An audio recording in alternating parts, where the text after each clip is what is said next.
Hollywood అంతా మంటల్లో తగలబడిపోతుంది. అమెరికాలోని దక్షిణ కాలిఫోర్నియాలో వర్షపాతం లేక వాతావరణం బాగా వేడెక్కి ఎండిపోయిన అడవుల్లో కార్చిచ్చు అంటుకుంది. గాలిలో తేమ శాతం లేకపోవడం వల్ల అక్కడ పొడిగాలులు గంటకి 130 నుండి 160 కిలోమీటర్ల స్పీడ్తో వీచాయి.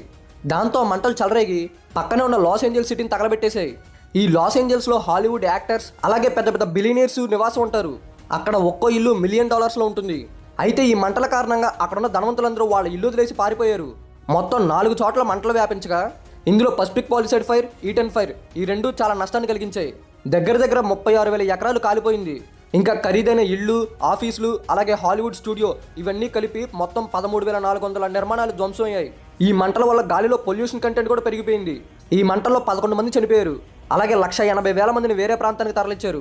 జనవరి 7న వచ్చిన ఈ మంటల కారణంగా దాదాపు 12 లక్షల కోట్ల రూపాయల ఆస్తి నష్టం వచ్చిందని అంటున్నారు. ప్రతి సంవత్సరం కాలిఫోర్నియాలో మంటలు అంటుకుంటూనే ఉంటాయి. కానీ ఈ 2025లో వచ్చిన కార్చిచ్చు వల్ల అమెరికా చరిత్రలోకి భారీ నష్టాన్ని చూసింది.